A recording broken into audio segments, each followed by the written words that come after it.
तो पिछले एपिसोड में हमने देखा था कि डॉक्टर से ये जानने के बाद कि गॉजन को टेम्पररी एमनेशिया हो गया है, शीना ने अपने आप को गॉजन का फियांसे बता दिया। अब ये सुनते ही डॉक्टर भी शीना को गॉजन के वार्ड में ले आते हैं, मगर गॉजन को तो कुछ भी याद ही नहीं होता है। इनफैक्ट वो अपना नाम तक भूल चुका था। वो डॉक्टर को जैसे ही देखता है उनसे घबराकर अपने बारे में बहुत सारे सवाल पूछने लगता है कि मैं कौन हूँ, मेरी हालत ऐसे कैसे हो गई है और मुझे कब तक सारी बातें याद आ जाएगी। जिस पे डॉक्टर उसे बताते हैं कि तुम्हें एमनेशिया हो गया है और तुम्हें कुछ दिनों तक अपने आप को वक्त देना होगा, तभी तुम्हारी मेमोरीज वापस आ सकती हैं। जबरदस्ती कुछ भी याद करने से तुम्हें कोई फायदा नहीं होने वाला है। इसके बाद डॉक्टर गॉजन को शीना की ओर इशारा करके पूछते हैं कि क्या तुम इस लड़की को पहचान पा रहे हो, ये तुम्हारी फियांसे है। ये सुनते ही गॉजन हैरानी से शीना की ओर देखकर उसके बारे में कुछ बातें याद करने की कोशिश करता है, पर फिर भी उसे शीना के बारे में कुछ भी याद नहीं आ रहा होता है। शीना भी इस मोमेंट पे सोच रही होती है कि अगर अभी गॉजन को कुछ भी याद आ गया तो वो उसकी फियांसे बनने का नाटक यहीं पर खत्म कर देगी।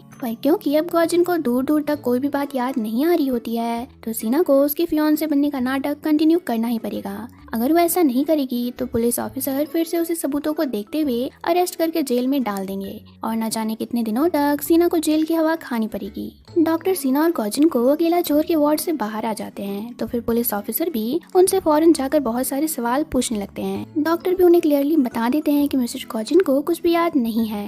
अपने नाम से लेकर वो अपने लाइफ के हर चीज को भूल चुके हैं जो कल तक उनके लिए इम्पोर्टेंट हुआ करती थी। साथ ही डॉक्टर यहाँ पे ये भी कहते हैं कि मिसेस गॉजन को कुछ याद तो नहीं है, पर उनका प्यार मिस शीना जरूर उनकी हेल्प कर सकती है कुछ याद दिलाने में। जिसपे ओके भी अब मौका देखकर इस बात पे और जोर डाल देती है और कहने लगती है कि हाँ, प्यार में तो बहुत ताकत होती है, प्यार तो कुछ भी कर सकता है। ओके ऐसा इसलिए कहती है ताकि पुलिस ऑफिसर अब गॉजन के लिए शीना को यहीं हॉस्पिटल में रहने दे और उसे फिलहाल के लिए पुलिस स्टेशन ना ले जाएं। इधर दूसरी ओर शीना की जिंदगी में एक मिरेकल हो गया है जिसकी वजह से वो तो पूरी हैरान हो गई है। दरअसल गॉजन मतलब शीना के निर्णय बॉस ने उसे आज थैंक यू कहा है। गॉजन को कुछ याद तो है नहीं और उसे डॉक्टर ने बताया है कि तुम्हारे इस दुनिया में कोई भी नहीं है, सिर्फ तुम्हारी फियांसे ही है जो तुमसे बहुत प्यार करती है। इसलिए गॉजन भी शीना को थैंक्स कह रहा है। अब याददाश्त जाने पर ही सही, एटलीस्ट ये गॉजन थोड़ा पोलाइट बिहेव तो कर रहा है। अब इसी वक्त गॉजन शीना की ड्रेस को भी नोटिस करता है और उसके मुंह से अचानक से सुअंग का नाम निकल जाता है, क्योंकि ड्रेस गॉजन ने सुअंग को ही जो दिया था। मगर सिर्फ उसे सुअंग का नाम ही याद आ पाता है, वो कौन थी ये बात अभी भी गॉजन को नहीं याद आती है। गॉजन के पोलाइट बिहेवियर से शीना ओके के पास बैठकर बहुत रोती है, क्योंकि उसे अच्छा नहीं लग रहा है कि जिस गॉजन से वो नफरत करती है, जिसने उसकी लाइफ को हेल्प बना दिया है, वो आज सब कुछ भूलकर शीना को थैंक्स कह रहा है। शीना को ये सब बहुत अनफेयर लग रहा है। वो चाहती है कि गॉजन ने जैसा उसके साथ किया है वो भी उसके साथ वैसा कर सके, इसलिए वो डिसाइड करती है कि अब वो गॉजन से रिवेंज लेगी, वो गॉजन को बर्बाद करके ही रहेगी। अब शीना का रोना धोना और गॉजन से रिवेंज लेने का सोचना कहीं ना कहीं सब कुछ जायज ही है। इधर दूसरे सीन में सुअंग को दिखाया जाता है, वो एक बुके के साथ टैक्सी में बैठी हुई है और यहीं पे एक फ्लैशबैक का सीन भी शुरू होता है जिसमें हमें मालूम चलता है कि सुअंग आज सुबह फ्लावर लेकर अपने डैड से मिलने के लिए हॉस्पिटल गई थी, मगर हॉस्पिटल के लिफ्ट में दो लोगों की आपस में बातें सुनकर उसे पता चला था कि गॉजन का एक्सीडेंट हो गया है और वो इसी हॉस्पिटल के वीआईपी वार्ड में शिफ्ट है। ये सुनकर सुअंग फौरन ही गॉजन से मिलने के लिए उसके रूम में गई थी, बट गॉजन ने उसे देखकर सीधे सीधे ये पूछा कि तुम कौन हो, जिसके बाद सुअंग को बहुत बुरा लगा और वो हॉस्पिटल से चली आई। सुअंग को ये नहीं मालूम है कि गॉजन ने उसे इसलिए नहीं पहचाना क्योंकि सच में उसकी मेमोरीज चली गई है। सुअंग को ये लग रहा है कि गॉजन ने उसे जानबूझकर नहीं पहचाना क्योंकि वो उससे गुस्सा है। डॉक्टर गॉजन की कंडीशन चेक करने के लिए उसके कुछ टेस्ट कर रहे होते हैं, पर जैसे ही डॉक्टर गॉजन को पजल क्यूब सॉल्व करने को देते हैं तो वो चुटकियों में उसे सॉल्व कर लेता है और इसके बाद वो बोर्ड पे मैथमेटिशियन रामानुजन की ऑड नंबर वाली थ्योरी भी सॉल्व करके डॉक्टर को बताने लगता है।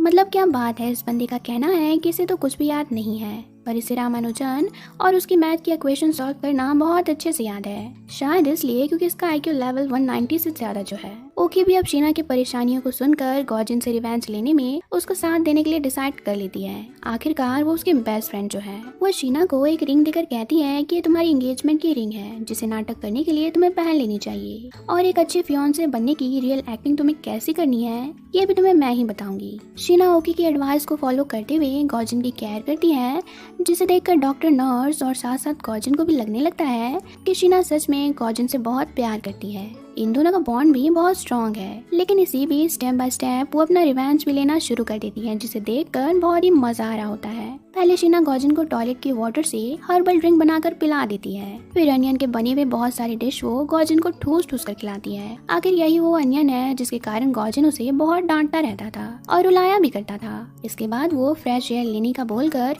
गॉजिन को बाहर ले जाती है, पर गॉजिन के फेस पे वो इतना सारा सनस्क्रीन लगा देती है कि उसके फेस को देखकर बाहर के सारे लोग उसका बहुत मजाक बनाते हैं और उस पर हंसते हैं। शीना अपना रिवेंज का सोचकर झूठ पे झूठ बोलकर गॉजिन के फियांसे तो बन गई है, बट इधर फॉरेन कंट्री से वो भी आ गया है और उसे पुलिस ऑफिसर से फोन पे बात करने पे गॉजिन के एक्सीडेंट के बारे में भी मालूम हो गया है। जिसके बाद वो सीधे गॉजिन को देखने के लिए हॉस्पिटल जाने को निकल पड़ता है। मगर वो जब पुलिस ऑफिसर से फोन पर बात कर रहा था तो क्लीनर ने भी उसकी सारी बातें सुन ली थी और उसे पता लग गया है कि गॉजिन का एक्सीडेंट हो गया है और वो इस वक्त हॉस्पिटल में एडमिट है। क्लीनर तो अपनी आदतों से लाचार है, वो फटाफट ये खबर पुरानी सेक्रेटरीज को दे देती है और फिर क्या ये बात चारों ओर फैल जाती है कि कोरिया के टॉप इंस्ट्रक्टर मिस्टर गॉजिन का किसी ने एक्सीडेंट कर दिया है। इधर हॉस्पिटल में सोशल मीडिया और न्यूज़ के जरिए गॉजिन अपनी पॉपुलैरिटी को देखकर ये रियलाइज कर रहा होता है कि उसने तो अपने लाइफ में काफ़ी कुछ ही अचीव कर रखा है। वो कोरिया का बेस्ट इंस्ट्रक्टर है जिससे उसकी लाइफ में सब कुछ होगा ही।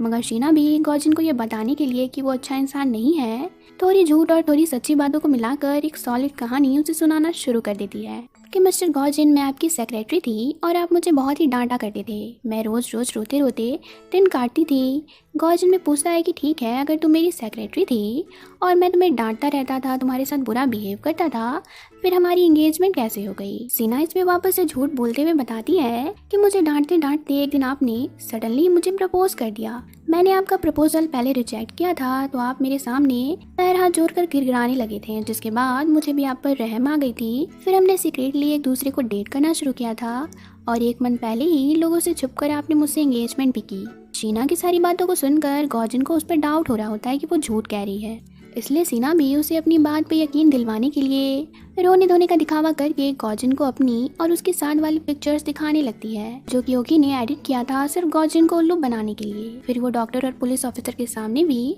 अपना नाटक जारी रखते हुए रोते रोते कहने लगती है कि मिस्टर गॉजिन को मेरे प्यार पे भरोसा नहीं हो रहा है, मैं अब क्या करूँ।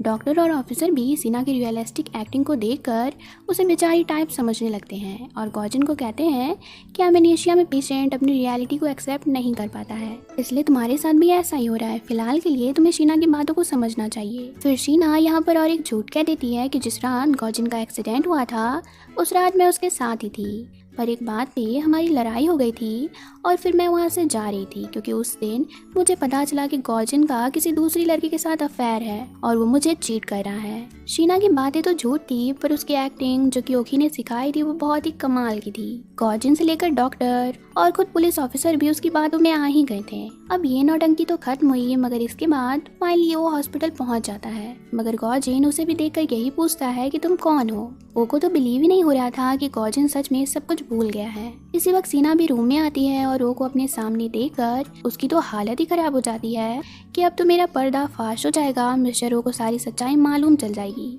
फिर मेरा नाटक भी पकड़ा जाएगा। मगर ऐसा होता नहीं है। जब ओ को डॉक्टर से बात करने के दौरान पता चलता है कि शीना ने खुद को गॉजिन का फियांसे बताया है तो वो पहले तो शीना से बहुत सारे क्वेश्चन करता है कि अचानक से गॉजिन तुमसे इंगेज कैसे हो गया, मैं उसके छोटे भाई के जैसा हूँ, वो सारी बातें ही मुझे बताता है, फिर इतनी बड़ी बात वो मुझसे क्यों छुपाएगा। लेकिन फिर ओ को सडनली याद आता है कि गॉजिन का जिस दिन बर्थडे था वो अपनी किसी गर्लफ्रेंड का जिक्र कर रहा था, हो सकता है कि वो लड़की शीना ही हो। ओ को 100% तो नहीं, फिर भी शीना की बात कहीं ना कहीं सही लगती है, इसलिए वो शीना से और ज़्यादा क्वेश्चन नहीं करता है और किसी इंपॉर्टेंट काम से यहाँ से ऑफिस लौट जाता है। अब इसी सीन के साथ ये पार्ट यहाँ पे खत्म हुई। मिलते हैं नेक्स्ट पार्ट में। Thanks for watching.